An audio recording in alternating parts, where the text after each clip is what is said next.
ಚಿಕ್ಕಬಳ್ಳಾಪುರ ಜಿಲ್ಲಾ ಕೇಂದ್ರ ಸರ್ಎಂವಿ ಕ್ರೀಡಾಂಗಣದಲ್ಲಿ ಯುವ ಕಾಂಗ್ರೆಸ್ನಿಂದ ಪುನೀತ್ ರಾಜ್ಕುಮಾರ್ ಕಪ್ ಕ್ರಿಕೆಟ್ ಪಂದ್ಯಾವಳಿ ಆಯೋಜನೆ ಮಾಡಲಾಗಿತ್ತು.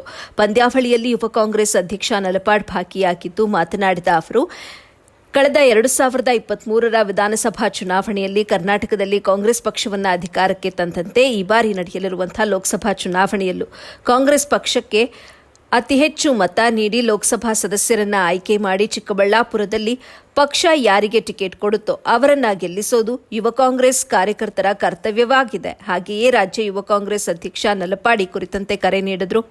ಬಾಬಾ ಸಾಹೇಬ್ ಅಂಬೇಡ್ಕರ್ ಕೊಟ್ಟಿರೋ ಸಂವಿಧಾನ ಯುವಕರು ರಾಜಕಾರಣಕ್ಕೆ ಬರಲು ಕಾರಣ. ಹೆಚ್ಚು ಯುವಕರು ರಾಜಕೀಯಕ್ಕೆ ಬರಬೇಕು. ಅದು ಶಾಸಕ ಸಂಸದ ಅಲ್ಲದಿದ್ರೂ ಗ್ರಾಮ ಪಂಚಾಯಿತಿ, ಟಿಪಿಎಸ್, ಜಿಲ್ಲಾ ಪಂಚಾಯಿತಿ ಚುನಾವಣೆಯಲ್ಲಿ ನಿಂತು ಗೆಲ್ಲಬೇಕು. ಹಾಗೆಯೇ ಚಿಕ್ಕಬಳ್ಳಾಪುರ ಲೋಕಸಭಾ ಚುನಾವಣೆಯಲ್ಲಿ ರಕ್ಷಾ ರಾಮಯ್ಯ ಅಥವಾ ಬೇರೆ ಯಾವುದೇ ಅಭ್ಯರ್ಥಿಗೆ ಪಕ್ಷ ಟಿಕೆಟ್ ಕೊಟ್ಟರೂ ಅವರನ್ನ ಗೆಲ್ಲಿಸಿ ಕಳುಹಿಸೋದು ಯುವ ಕಾಂಗ್ರೆಸ್ ಕಾರ್ಯಕರ್ತರ ಕರ್ತವ್ಯವಾಗಿದೆ ಅಂತ ಹೇಳಿದ್ರು. ಇನ್ನು ಪಂದ್ಯಾವಳಿಯಲ್ಲಿ ವಿನ್ನರ್ಸ್ ಆಗಿ ಯಲಹಂಕ 11 ತಂಡ ಗೆದ್ದರೆ ಗೌರಿ ಬುದನೂರಿನ ಎಸಿಎಂ ತಂಡ ರನ್ನರ್ಸ್ ಆಗಿ ಗೆದ್ದು ಟ್ರೋಫಿ ಮತ್ತು ನಗದು ಬಹುಮಾನ ಪಡೆಯಿತು. ವರದಿ Mubashir Ahmed, AB news, Chikkaballapur. Youth Congress ನ ಮಿತ್ರರೇ, ರಮೇಶ್ ಅವರೇ, ನನ್ನ ಜಿಲ್ಲಾ ಯುವ ಕಾಂಗ್ರೆಸ್ ನ ಅಧ್ಯಕ್ಷರಾದಂತ ದಿಲೀಪ್ ರವರೇ, ಬೆಂಗಳೂರು ನಿಮ್ ಪಕ್ಕದ ಜಿಲ್ಲಾ ಅಧ್ಯಕ್ಷರಾದಂತ ನಾಗೇಶ್ ಅವರೇ, ಸ್ಟೇಟ್ ಜನರಲ್ ಸೆಕ್ರೆಟರಿ, ಮುಂದಿನ ರಾಜ್ಯ ಉಪಾಧ್ಯಕ್ಷರಾಗುವಂತ ಆಶಿಕ್ ಗೌಡ್ರೆ, ಎಲ್ಲ ನನ್ನ ಮಿತ್ರರೇ, ನನ್ನ ಕೋಲಾರನ ರೆಡ್ಡಿ, ನೀವು ಕೂಡ ಇವತ್ತಿನ ಬಂದು, ನಾವು ಇವತ್ತು ಇಡೀ ದಿನ ನನಗೆ ನೆಲಮಂಗಲ ಹೋಗಿ ನಮ್ಮ ಯೋಗೇಶ್ ಮದುವೆ ಇತ್ತು, ಮದುವೆ ಮುಗಿಸ್ಕೊಂಡು ಇಲ್ಲಿ ಬಂದ್ವಿ. ಇಲ್ಲಿಂದ ಇಲ್ಲಿ 3 ಕಾರ್ಯಕ್ರಮ, ಏನೇ ಕಾರ್ಯಕ್ರಮ ಇದ್ರು ನಿನ್ನೆ ಡೆಲ್ಲಿಯಿಂದ ವಾಪಸ್ ಬಂದು ಇವತ್ತು ಈ ಕಾರ್ಯಕ್ರಮ ಅಟೆಂಡ್ ಮಾಡಲೇಬೇಕು ಅಂತ ನಾನು ಇವತ್ತು ಇಲ್ಲಿ ಬಂದಿದ್ದೀನಿ, ನಿಮ್ ಜೊತೆ ಸೇರಿದ್ದೀನಿ. ಹೋದ ವರ್ಷ ನಾನು ನಿಮ್ಗೊಂದು ಮಾತು ಕೊಟ್ಟಿದ್ದೆ, ಪ್ರತಿ ವರ್ಷ ನಾನು ಬರ್ತೀನಿ, ರಾಜ್ಕುಮಾರ್ ಅವ್ರ ಫ್ಯಾಮಿಲಿಯಿಂದ ಯಾರೋ ಒಬ್ಬರನ್ನ ಕರ್ಕೊಂಡ್ ಬರ್ತೀನಿ ಅಂತ. ಈ ಬಾರಿ ಆಗ್ಲಿಲ್ಲ. ನೆಕ್ಸ್ಟ್ ಇಯರ್ 4ನೇ ವರ್ಷ, ಈ 4ನೇ ವರ್ಷದ ಕಾರ್ಯಕ್ರಮಕ್ಕೆ ಮುಂದಿನ ದಿನ ವರ್ಷದಲ್ಲಿ ನಾನು ಅವ್ರನ್ನ ಕರ್ಕೊಂಡು ಬರ್ತೀನಿ. ನನಗೂ ಆ ದೇವರು ಒಳ್ಳೆ ಒಂದು ಹುದ್ದೆಯನ್ನ ಕೊಟ್ಟು ಆ ಹುದ್ದೆಯಲ್ಲಿ ಬರ್ತೀನಿ ಅಂತ ನಾನು ಹೇಳಕ್ಕೆ ಇಷ್ಟಪಡ್ತೀನಿ. ಇದೇ ರೀತಿಯಲ್ಲಿ ನನ್ನ ಯುವಕರ ಹತ್ರ ನಾನು ಕೇಳ್ಕೊಳ್ಳೋದು ಇಷ್ಟೇ. ಇವತ್ತು ನಾವೆಲ್ಲರೂ ಕೂಡ ನೋಡ್ತಾ ಇದೀವಿ ಹೆಂಗೆ ದಿನಗಣನೆ ಜಾಸ್ತಿ ಆಗ್ತಾ ಇದೆ. ನಮ್ಮ ಯುವಕರ ದಾರಿಯನ್ನು ತಪ್ಪಿಸುವಂತ ರೀತಿಯಲ್ಲಿ ಮುಂದೆ ತಗೊಂಡು ಹೋಗ್ತಾ ಇದ್ದಾರೆ. ಆದ್ರೆ ನಮ್ಮ ಚಿಕ್ಕಬಳ್ಳಾಪುರದ ಯುವಕರು ಇವತ್ತು ಎಲ್ಲಾ ಕಡೆಯಿಂದ ಯುವಕರು ಕರ್ಕೊಂಡ್ ಬಂದು ಇಲ್ಲಿ ಆಡಿಸಿ ಕ್ರಿಕೆಟ್ ಅನ್ನ ಆಡಿಸ್ತಾ ಇದ್ದೀರಾ. ಆ ಒಂದು ಫಿಟ್ನೆಸ್ ಅನ್ನ ಮುಂದೆ ತಗೊಂಡ್ಬರ್ಬೇಕು. ಈ ಒಂದು ಕಪ್ಪ ಆಡೋದು ಮುಖ್ಯ ಅಲ್ಲ, ಗೆಲುವು ಸೋಲು ಮುಖ್ಯ ಅಲ್ಲ, ನಮ್ಮ ಬಾಡಿಯನ್ನ ಚೆನ್ನಾಗಿ ಇಟ್ಕೊಳ್ಳೋದು ತುಂಬಾ ಮುಖ್ಯ. ನಾವು ಎಲ್ಲರೂ ಇದ್ವಿ. ನಾನು ಸ್ಕೂಲಲ್ಲಿರುವಾಗ ಆಡ್ತಾ ಇದ್ದೆ, ಕಾಲೇಜಲ್ಲಿರುವಾಗ ಸ್ವಲ್ಪ ಆಡ್ತಾ ಇದ್ವಿ. ಕಾಲೇಜ್ ಆದ್ಮೇಲೆ ಆಡಕ್ಕೆ ಟೈಮ್ ಇಲ್ಲ, ನಮ್ ಬಾಡಿ ನೋಡ್ಕೊಳ್ಳೋಕ್ಕೂ ನಮಗೆ ಟೈಮ್ ಇಲ್ಲ. ಆಶಿ, ನಿನ್ಗೋಸ್ಕರ ಹೇಳ್ತಾ ಇದ್ದೀನಿ, ಡೈಲಿ 1 hour ನಾವೆಲ್ಲರೂ ಕೂಡ ನಮ್ಮ ಮೈ ಮೇಲೆ, ನಮ್ಮ ಮೈಗೋಸ್ಕರ ನಾವು ಕೊಡ್ಲೇಬೇಕಾಗುತ್ತೆ. ಏನ್ ರಮೇಶ್? ನಮ್ಮ ಮೈ ಮೇಲೆ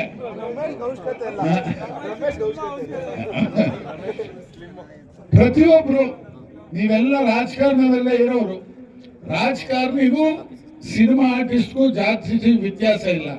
ನಾವು ಚೆನ್ನಾಗಿ ಬಟ್ಟೆ ಹಾಕೊಂಡು, ಸ್ಮೈಲ್ ಫ್ರೆಶ್ ಆಗಿದ್ದು, ಮುಖ ಶೇವ್ ಮಾಡ್ಕೊಂಡು ಒಳ್ಳೆ ಸ್ಟೈಲ್ ಆಗಿದ್ರೆ ಜನ ನಮ್ಮನ್ನು ನೋಡಿ ಬರ್ತಾರೆ. ನಾವು ಹೊಟ್ಟೆ ಬಿಡ್ಕೊಂಡು ಸರಿಯಾಗಿರೋ ಬಟ್ಟೆ ಹಾಕ್ತೆ ನಾವು ರೆಡಿ ಆಗಿದ್ರೆ ಯಾವ ಜನ ನಮ್ಮ ಹತ್ರ ಬರ್ತಾರೆ? ಸೊ ಪ್ರತಿಯೊಬ್ಬ ರಾಜಕಾರಣಿ ಆಗ್ಬೇಕು ಅನ್ನೋನು, ನಾವು ಮೂವಿ ಸ್ಟಾರ್ಗಳ ತರ ಡೈಲಿ 1 hour ನಮ್ಮ ಮೈ ಮೇಲೆ ವರ್ಕೌಟ್ ಮಾಡ್ಕೊಂಡು ಫಿಟ್ನೆಸ್ ಮಾಡ್ಕೊಂಡು ಇದ್ರೆ ಮಾತ್ರ ಜನ ನಮ್ಮನ್ನು ನಂಬಿ ಬರ್ತಾರೆ. ಆಮೇಲೆ ಅದಕ್ಕೆ ಎಕ್ಸಾಂಪಲ್ ನೋಡಿ, ಇಲ್ಲಿ ಏನ್ ಸ್ಮಾರ್ಟ್ ಆಗಿ ಫಿಟ್ ಆಗಿ ನನ್ನ ಜಿಲ್ಲಾಧ್ಯಕ್ಷ ಸ್ಮಾರ್ಟ್ ಬಾಯ್ ನಾಗೇಶ್ ಅಂತಾನೆ ನಾನು ಯಾವತ್ತೂ ಕರೆಯೋದು. ಇಲ್ಲ ದಿಲೀಪ್ ಪರವಾಗಿಲ್ಲ, ಎಲ್ಲಿದ್ದಾರೆ ಅವರು, ಫಿಟ್ ಆಗಿದ್ದಾನೆ. ಮುದಸಿರ ಅಮೆರಿಕಾಗ ಹೋಗ್ಬಿಟ್ಟು ಸ್ವಲ್ಪ ಹೊಟ್ಟೆ ಬಿಟ್ಕೊಂಡಿದ್ದಾನೆ. ಬದಲಾವಣೆ ಮಾಡಬೇಕಂದ್ರೆ 2ರಿಂದ ಮಾತ್ರ ಆಗೋದು. ಒಂದು, ಮುಂದೆ ಬರುವಂತ ಜನರೇಷನ್ಗೆ ಒಳ್ಳೆ ಎಜುಕೇಶನ್ ಕೊಡ್ಬೇಕು. 2, ಯುವಕರು ಪಾಲಿಟಿಕ್ಸ್ ಅಲ್ಲಿ ಬರ್ಬೇಕು. ಯುವಕರು ಪಾಲಿಟಿಕ್ಸ್ ಅಲ್ಲಿ ಬಂದ್ರೆ ಮಾತ್ರ ಒಂದು ವ್ಯತ್ಯಾಸವನ್ನ ತರಕ್ಕಾಗೋದು. ಇವತ್ತು ನಾನು ಇಲ್ಲಿ ನಿಂತು ಮಾತಾಡ್ತಾ ಇದ್ದೀನಿ, ನೀವು ಅಲ್ಲಿ ನಿಂತು ಕೇಳ್ತಾ ಇದ್ದೀರಾ ಅಂದ್ರೆ ಅದು ಬಾಬಾ ಸಾಹೇಬ್ ಅಂಬೇಡ್ಕರ್ ಕೊಟ್ಟಂತ ಸಂವಿಧಾನದಿಂದ ಮಾತ್ರ ಸಾಧ್ಯ. ಆ ಸಂವಿಧಾನವನ್ನ ಎತ್ತಿ ಹಿಡಿಬೇಕು ಅಂದ್ರೆ ನಮ್ಮ ಯುವಕರು ಪಾಲಿಟಿಕ್ಸ್ ಅಲ್ಲಿ ಬರಬೇಕು. ಇವತ್ತು ದ್ವೇಷದ ರಾಜಕೀಯವನ್ನ ಮಾಡಿ ನಮ್ಮನ್ನ ಎಲ್ಲರನ್ನೂ ಜಾತಿಗಳ ಮೇಲೆ ಬೇರೆ ಬೇರೆ ಮಾಡಕ್ ಪ್ರಯತ್ನ ಮಾಡ್ತಾ ಇದ್ದಾರೆ. ಆದ್ರೆ ಒಂದೇ ಒಂದು ಕಡೆ ಈ ಕ್ರೀಡೆಯಲ್ಲಿ ನೀವು ಬ್ಯಾಟ್ ಹಿಡಿದಾಗ ನೀವು ಯಾವ ಜಾತಿಯವನು ಅಂತ ಕೇಳಲ್ಲ, ಒಳ್ಳೆ ಬ್ಯಾಟ್ಸ್ಮನ್, ಒಳ್ಳೆ ಬೌಲರ, ಒಳ್ಳೆ ಪ್ಲೇಯರ್ ಅಂತ ಮಾತ್ರ ಕೇಳೋದು. ಇವ್ರು ಹಿಂದೂನ, ಮುಸಲ್ಮಾನನ, ಕ್ರಿಶ್ಚಿಯನ ಅಂತ ಎಲ್ಲೂ ಕೇಳಲ್ಲ. ಸೊ ನಾನು ಹೇಳೋದು, ಈ ಕ್ರೀಡೆ ತರಾನೇ ನಾವು ಮುಂದೆ ಬಂದು ಪಾಲಿಟಿಕ್ಸ್ ಅಲ್ಲೂ ಕೂಡ ಈ ಜಾತಿಯನ್ನ ಮೀರಿ ಯುವಕ ರಾಜಕಾರಣಿಗಳಿಗೆ ಒಳ್ಳೆ ಅವಕಾಶಗಳನ್ನ ಕೊಡಬೇಕು. ಯುವಕರು ಆಚೆ ಬಂದು ನಾನು ಹೇಳೋದು MP MLA ಆಗ್ಬೇಕದು ಅನ್ನೋದು ಮುಖ್ಯ ಅಲ್ಲ. TP ZP ಕಾರ್ಪೊರೇಷನ್, ಗ್ರಾಮ ಪಂಚಾಯತ್ ಎಲ್ಲಾ ಕಡೆ ಯುವಕರ ಪಾರ್ಟಿಸಿಪೇಷನ್ ಜಾಸ್ತಿ ಆಗ್ಬೇಕು. MLA MP next level. First TP ZP ಅಧ್ಯಕ್ಷರು, ಯೂತ್ ಕಾಂಗ್ರೆಸ್ ಎಲೆಕ್ಷನ್, ಎಲ್ಲಾ ಎಲೆಕ್ಷನ್ ಅಲ್ಲೂ ಗೆದ್ದು ಪಳಗಿ ನೆಕ್ಸ್ಟ್ MLA MP.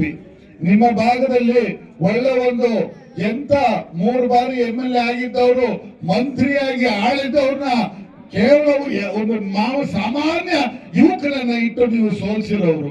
ಸ್ವಾಭಿಮಾನದ ಜನ ಚಿಕ್ಕಬಳ್ಳಾಪುರದ ಜನ ಅಲ್ವಾ? ಪ್ರದೀಪ್ ಈಶ್ವರನ್ ಅವರು ಯಾರು ಅಂತ ಇಡೀ ರಾಜ್ಯಕ್ಕೆ ಗೊತ್ತಿರಲಿಲ್ಲ. ಚಿಕ್ಕಬಳ್ಳಾಪುರದ ಶಾಸಕರಾದ್ಮೇಲೆ ಇಡೀ ಭಾರತಕ್ಕೆ ಗೊತ್ತಾಯ್ತು. ಆ ಪ್ರದೀಪ್ ಈಶ್ವರ್ ಅವರನ್ನ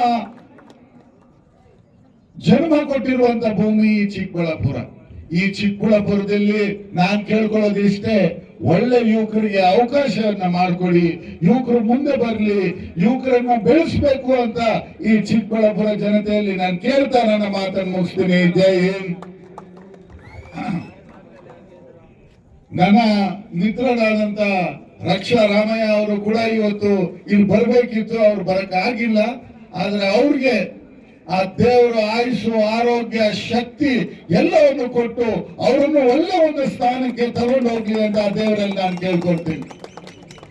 ಕಾಂಗ್ರೆಸ್ ಪಕ್ಷ ಯಾರಿಗೆ ಡಿಸೈಡ್ ಮಾಡಿ ಟಿಕೆಟ್ ಕೊಡುತ್ತೋ ಆ ಚಿಹ್ನೆಯನ್ನ, ಗುರುತನ್ನ ಇಟ್ಕೊಂಡು ನೀವು ಕೆಲಸ ಮಾಡ್ಬೇಕು. ರಕ್ಷಾ ಅವರು ಕೊಡ್ಲಿ, ಇಲ್ಲ ಇನ್ನೊಂದು ಕ್ಯಾಂಡಿಡೇಟ್ ಕೊಡ್ಲಿ, ಅದು ಮುಖ್ಯ ಅಲ್ಲ. ಇವತ್ತು ಈ ಕೋಮವಾದಿ ಶಕ್ತಿಗಳನ್ನ ಸೋಲಿಸಬೇಕಾಗಿರೋದು ನಿಮ್ಗೂ ನಮಗೂ ಮುಖ್ಯವಾಗಿದೆ.